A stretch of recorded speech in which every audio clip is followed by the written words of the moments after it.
Tonight you wake inside the imperial harem of Topkapı Palace, Istanbul, the autumn of 1582. A hand closes around your ankle beneath the quilt. Surprised. "Up," a woman whispers. "The Valide wants the blue room opened before the morning prayer. Someone important will use it today." Then she adds, even more quietly, whispers, "And the Sultan has asked for a new companion tonight. Welcome to gentle history." The room around you is still dark. 8 women sleep on mattresses laid close together. One has pulled her quilt over her head. In the corner, an oil lamp burns low. The woman holding your ankle is Emin Kalfa. She has already dressed and covered her hair. She's also heard something before you did. "Who?" you ask, curious. She shakes her head. Either she does not know, or she knows and does not intend to tell you. You push back the quilt. The air outside it is cold. Topkapı stands above the Bosphorus and the Golden Horn, where the wind finds the palace even when the city below is still. You pull on loose trousers, then the long woolen antari of a senior household woman. You have been in the palace for 17 years, long enough to be called Kalfa, long enough to carry keys, supervise younger women, and enter apartments where novices may not look through an open door. You were not born with the name you use here. Most of the women sleeping around you were not born with theirs either. The palace gave each of you a new one, along with a new language and a place in this household. Emin lifts the lamp. You follow her into the passage. The harem before sunrise is not silent. Water moves through a fountain beyond the wall. A woman coughs behind a closed door. Bare feet cross the floor above. Outside, a gull cries over the dark water. The city is hidden, but not entirely absent. A few flames burn below the hill, and charcoal smoke has begun to rise. You pass the dormitory of the younger carriers.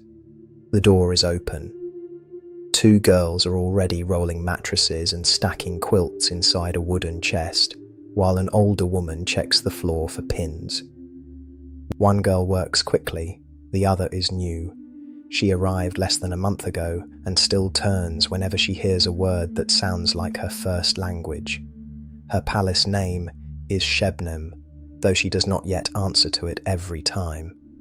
This morning she is sitting on her heels trying to fold a quilt into a space too small for it. The older woman pulls it from her hands. Again, Shebnem unfolds it. The second attempt is no better. You take one end and show her where to bring the corner. She watches your fingers rather than your face. "Like that," you tell her. Her lips move as she repeats the Turkish words under her breath. Emine is waiting at the door. You leave the girl with the quilt and continue toward the courtyard of the carriers. The first call to prayer reaches the palace as you step outside. It comes from the city below. Then another voice answers from farther away. The notes overlap above the water. Doors open around the courtyard. Sleepy women appear with scarves drawn around their shoulders and copper vessels in their hands. The kitchens began their morning before yours. So did the bath attendants, the Valide Sultan servants, and the black eunuchs who guarded the outer doors through the night. But for a few minutes, work stops. You wash with cold water from a ewer. In a small prayer room, the women stand in close rows. A girl stifles a yawn and earns a glance from her kalfa. The prayer is brief. When it ends, the palace begins moving all at once. A door opens onto the black eunuch's courtyard. Servants carry in covered copper trays received from the kitchens beyond the harem. At the guarded threshold, one household hands the meal to another. You lift the cloth from the first tray. Warm bread, cheese, olives, honey, rice soup, sherbet, and preserved sour cherries. "Valide Sultan," says the servant. "The best bread and the cherries are for her table. The next trays are marked for the royal children, senior women, musicians, kalfas, and novices. Even breakfast follows rank. You count the dishes before sending them on. The day has properly begun. The room you have been ordered to open lies closer to the Valide Sultan's apartments. Among the servants, it is simply the blue room after the tiles around the hearth. Some are deep as ink. Others are pale, with white flowers winding between them. The room has been closed for several days. When you unlock it, the air smells of cold ash, beeswax, and cedar chests. You open the wooden shutters, and morning enters in narrow pieces. Beyond the lattice, rain has darkened a paved courtyard. A fig tree trembles against the far wall. Emin puts the lamp on a shelf. "The Valide will receive the head of her foundation household here after midday," she says. "The room must be warm, low table, writing box. No incense until they have gone." So that is the first use of the room. And tonight, you ask, tonight may be different. Again, she knows more than she will say. You begin with the hearth. Two younger women arrive with wood and a copper brazier. One sweeps, while the other beats the cushions in the courtyard. Dust rises, and she turns away too late. She sneezes 3 times. The third sneeze makes her friend laugh. Emily does not. "If the Valide sits in dust," she says, "you may explain to her why it was amusing." The laughter stops. The women work faster. You reject a striped silk cover when you find a pulled thread. The damaged side could face the wall. No guest would see it. The Valide might. You send it back. Breakfast for the kalfas is taken in a small common room after the senior apartments have been served. By then, the bread is no longer hot. You dip bread into lentil soup. Emine sits opposite with 3 other women. Their conversation circles one question. Has the Sultan really asked for a new woman? Who carried the message? Was a name spoken? Hatice Kalfa says that 3 women have been measured for new clothes. Emine says women are always being measured for clothes. Fatma Usta enters before Hatice can answer. She is a broad woman with a small mouth and keys heavy enough to announce her from the passage. She supervises storerooms, linen, and much of the daily service. Then she looks at you. After the blue room, go to the bath. Dilruba is to be prepared. No one at the table moves. There it is. The name. Fatma Usta has the good sense not to pause for the room's reaction. The Valide will inspect her clothes before the afternoon prayer. Layla Usta wants the musicians after sunset. 4, not 6. The Sultan complained that the room was too crowded last time. When she leaves, Hatice lowers her eyes to her bread. Her face changes. Dilruba and Hatice entered the palace in the same year, and Hatice was promoted first. Until this morning, that had mattered. You find Dilruba in the embroidery room. She sits near a window, working gold thread along a velvet cushion, while an instructor checks the women's stitches. At the other end, novices repeat a line of Ottoman Turkish from a wooden tablet. Their accents are different. They may be learning the same language, but their voices have not become the same. Beside them, a music lesson is beginning. A woman plucks a phrase on the tambur.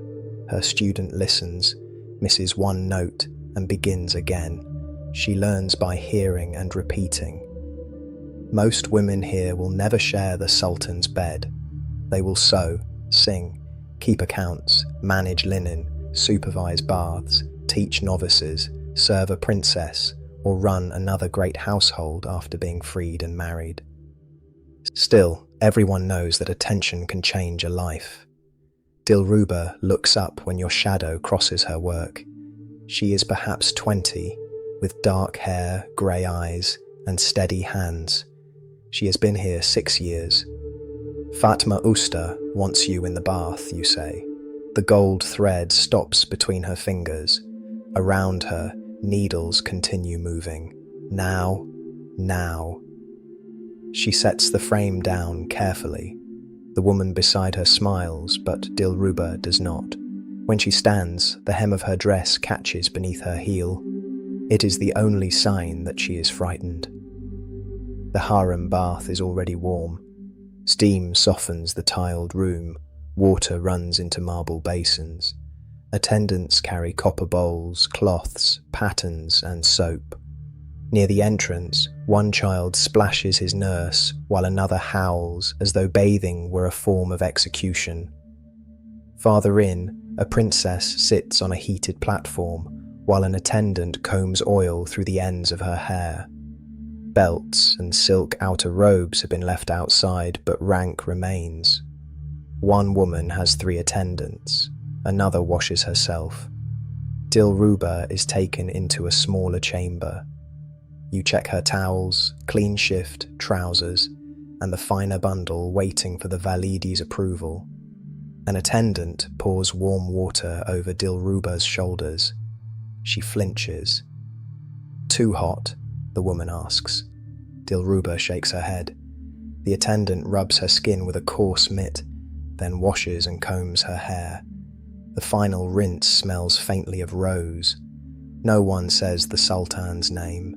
They talk about the weather, a cracked basin, and a cat chased from the kitchen with liver in its mouth.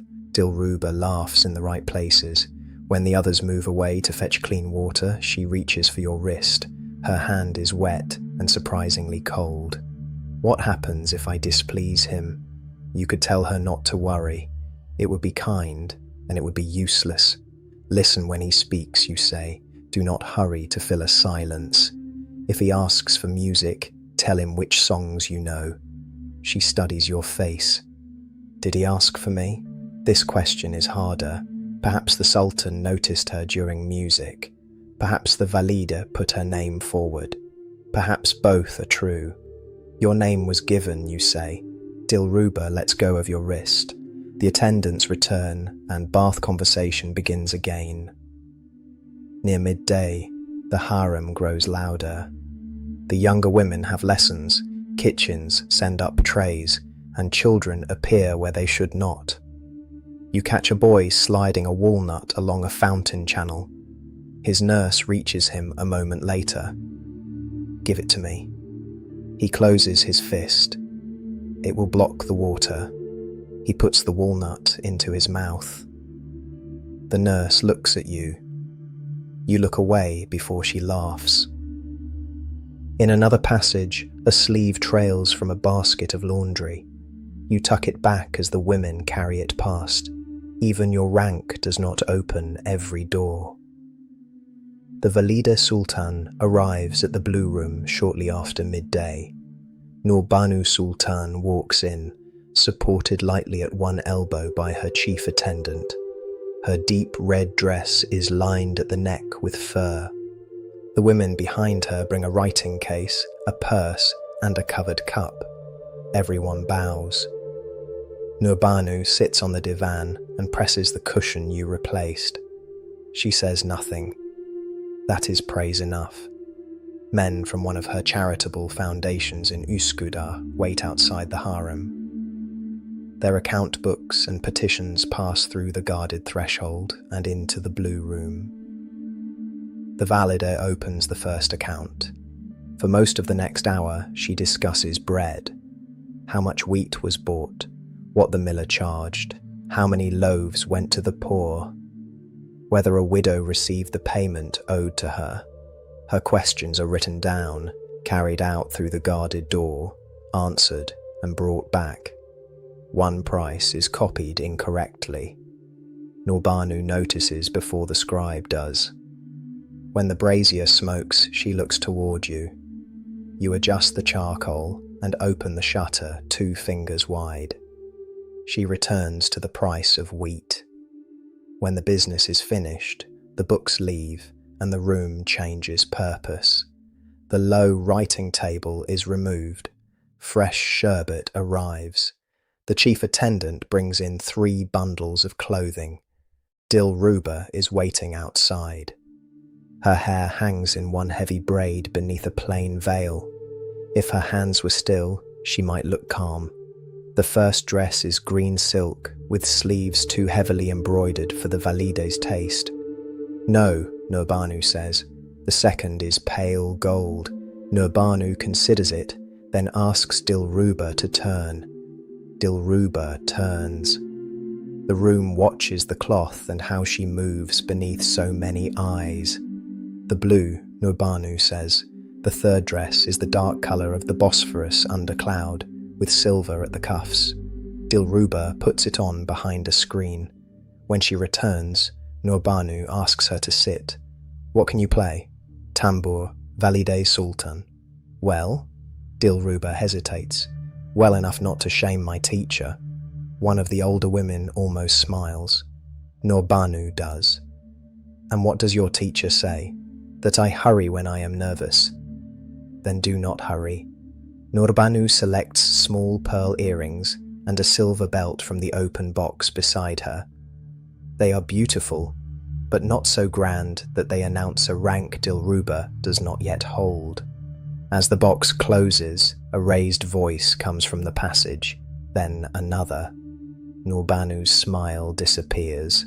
Hatice Kalfa is standing outside with one hand around Shebnem's arm. The new girl's face is wet with tears. At her feet lies a square of fine embroidered linen.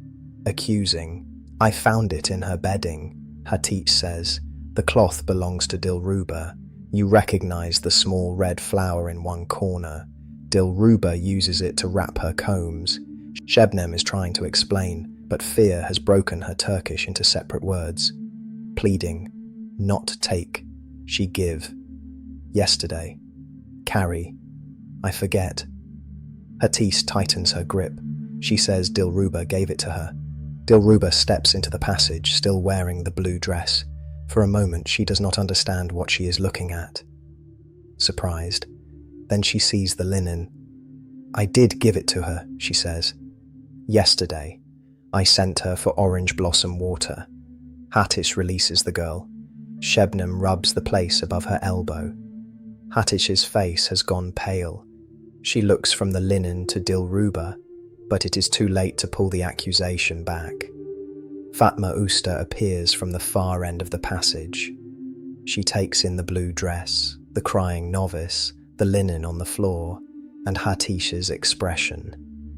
Inside, she says to Hatice, the 2 women enter an empty service room. The door closes. Their voices remain low at first. Then Fatma Usta says one sentence sharply enough to pass through the wood.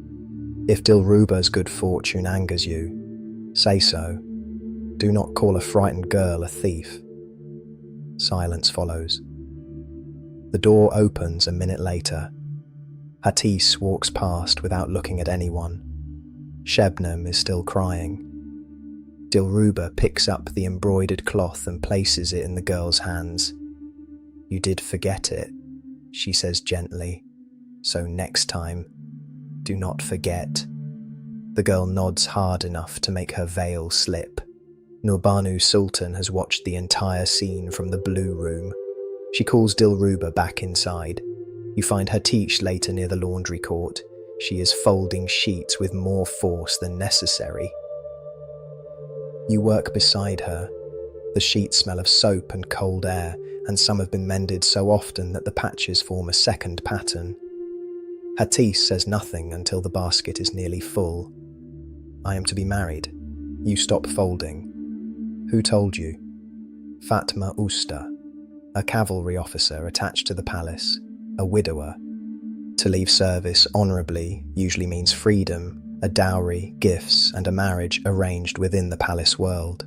Many women hope for it, but the palace is the only home Hatice clearly remembers. Do you know him? You ask. I have never seen him. She folds the last sheet in half. They say he has a house in Üsküdar.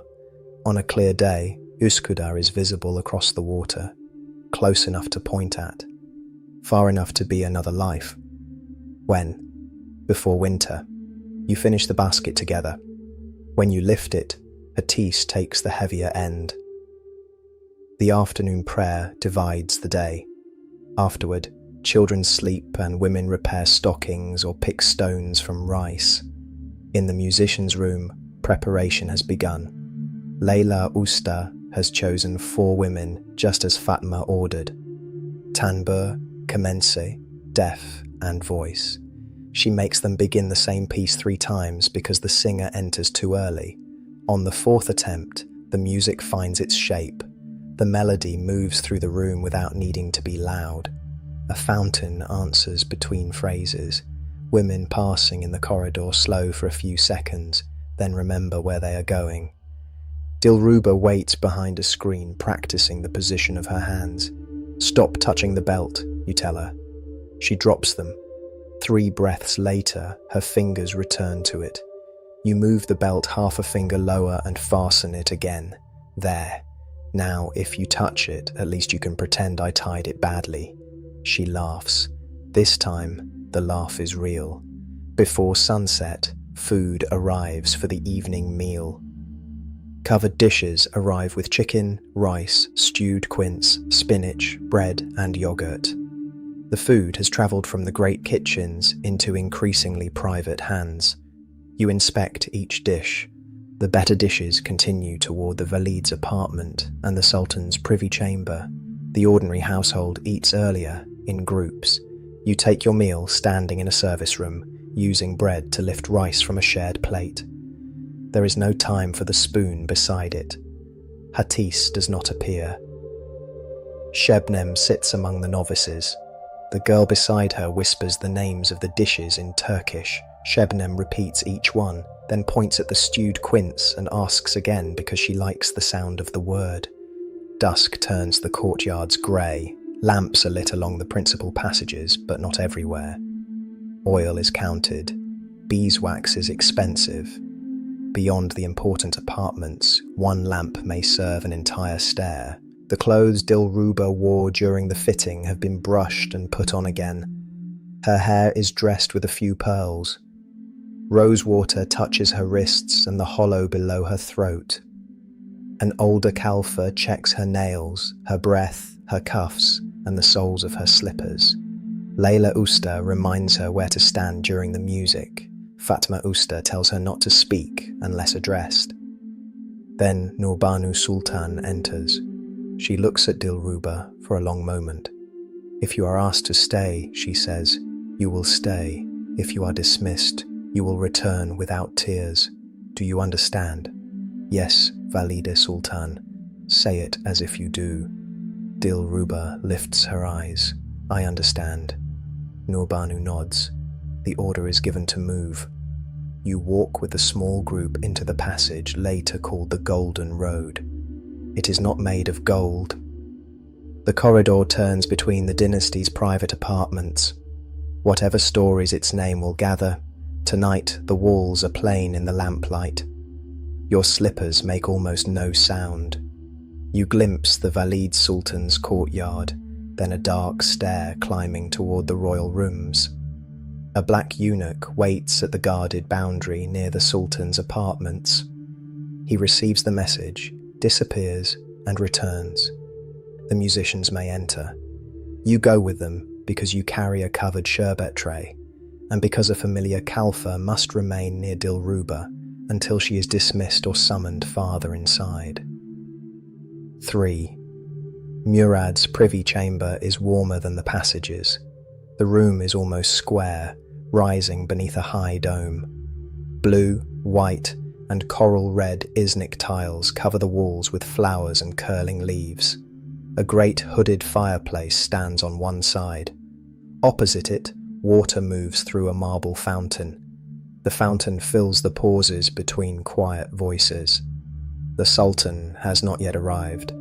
Servants place cushions. You set down the tray and check the cups. Leyla Usta positions the musicians where they will not block the entrance. Dilruba looks up at the dome. "Do not stare." whispers Fatma Usta. Dilruba lowers her eyes. Then a door opens and every woman in the room bows. Sultan Murad is 36 years old. He enters with only a few attendants. This is his private household, not a public audience. Murad wears a dark kaftan with a patterned lining and a white turban smaller than the ceremonial one seen in processions. His beard is neat. There is ink on the side of one finger. He notices it as he sits and rubs at the mark with his thumb. The musicians begin. The singer's first note is steady. The tanbur follows, then the commence, then the soft beat of the deaf. Murad listens with his eyes half closed. Once, he raises 2 fingers and the music stops. Too fast, he says. Layla Usta bows. They begin again, slower. This time, he lets the piece end. You pour sherbet into a porcelain cup and give it to the woman permitted to carry it the final steps. Dilruba remains near the musicians. At first, the Sultan pays no special attention to her. She has spent an entire day preparing to be unnoticed. During the second piece, Murad asks who taught the tanbur player. During the third, he speaks quietly with the eunuch near the door. A folded paper is brought to him. He reads it, frowns, and places it beneath one hand. The women continue. Then he looks toward Dilruba. Do you play? Her answer is almost too soft. Yes, my Sultan. Layla Usta passes her the instrument. Dilruba sits. Her first note is clean. The second is also clean. On the third phrase, she begins to hurry. You see her notice it. Her hand pauses for less than a breath, then returns to the beginning of the line at the proper pace. Murad says nothing. When she finishes, the room waits. Again, he says. She plays it again. After the music, the Sultan asks her name. He asks where she learned the piece. He asks whether she can read. She answers. Then Murad tells the other musicians to leave. Layla Usta gathers them with one movement of her hand. You lift the empty sherbet tray. Dilruba does not move. Fatma Usta touches her shoulder as she passes. It lasts only a moment. Then the door closes between them. In the corridor, no one speaks until the fountain inside is the only sound coming through the wood. The singer exhales. The deaf player looks at Layla Usta. Layla looks straight ahead. They walk back along the golden road. At the first turn, 2 junior women are pretending to adjust a lamp that needed no attention. Fatma Usta sends them away with one look. By the time you reach the Carrier's courtyard, women who were nowhere near the privy chamber know that Dilruba remained behind. Some are pleased, some are disappointed. Most know that one evening may mean something, or very little. No one will know which by morning. Hatis is sitting on a low step outside the laundry room. She watches your face. You give her the smallest nod. She looks down at her hands. For once, she has no sharp remark ready. Royal children are taken to their rooms. Lamps disappear behind shutters. Bath attendants rinse the last basins. In the dormitory of the younger women, quilts are unrolled again. Shebnam is whispering with the girl beside her. She has learned the word for quince. She says it twice, and both of them begin laughing into their bedding. An older woman tells them to be quiet. They wait, then whisper it once more. Farther along, 2 Kalfas are arguing in whispers over a brazier. By the time Emine appears with the lamp, both have remembered how tired they are. They divide the charcoal. At the end of the passage, you see Hatish again. She is not alone. Fatma Usta sits beside her on a folded mattress. Between them is an open wooden box containing 2 lengths of cloth, a silver mirror, and a pair of embroidered slippers. The beginning of a dowry. Hatish touches the mirror but does not lift it. Fatma Usta says something too quiet for you to hear. Hatish's mouth tightens. Then Fatma takes her hand. You move on before they see you. When you return to your own room, Emine has saved space beside the wall. You remove your belt and outer robe. The keys have left a dull ache at your waist. Someone has warmed the bedding with a covered pan of coals, then removed it. The cloth holds only a trace of heat, but you put your feet where it was. Will she come back tonight? Emine asks. You know she means Dilruba, perhaps. Was he pleased? He asked her to play twice. Emine considers this. That could mean anything. Yes, it is the most accurate answer available.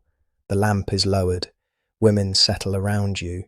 For a little while, the room is filled with the private noises of people trying to become comfortable. A sleeve pulled free. A mattress shifted. Someone drinking from a cup in the dark. Then the harem grows quiet. Not silent. The fountain continues inside the wall. A guard's staff touches stone in the eunuch's courtyard. Wind presses once against the shutters and moves away. You close your eyes. You wake later to the sound of the latch. The lamp has gone out. A thin blue darkness stands at the edge of the shutters. Someone enters the room. For one confused moment, you think it is a servant coming to wake you. Then you hear the careful steps. Dilruba, a senior attendant, walks behind her carrying a folded length of silk and a small purse. No announcement is made. Dilruba's hair is still dressed, but 2 pearls are missing. Her face is tired, simply tired. The attendant places the silk and purse beside her mattress, then leaves. No one in the room moves. Everyone is awake. Dilruba lies down without removing the silver belt. After a moment, she turns onto her side and covers her face with the edge of the quilt. Emine's breathing remains slow and even. So does yours. Questions can wait until morning. The morning comes sooner than anyone wants. A gull lands on the courtyard roof.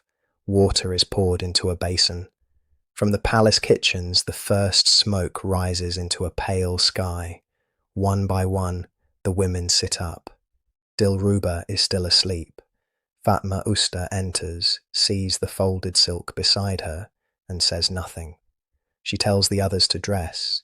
She sends Emine to inspect breakfast. She gives you the keys to the blue room. The room must be put back in order. Yesterday's account books are gone.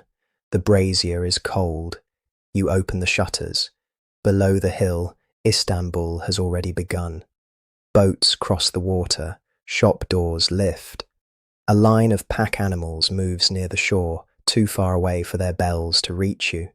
Behind you, servants remove the blue cover from the divan. Another woman gathers the cups. The damaged striped silk will be sent for repair. A door opens. A tray arrives. Someone calls your name. You close the cedar chest, hang the keys at your waist, and go to see what is needed. Outside, morning light reaches the domes and chimneys of the palace. Inside, the most private household in the Ottoman Empire begins another day. Thank you for spending this day with Gentle History. Good night.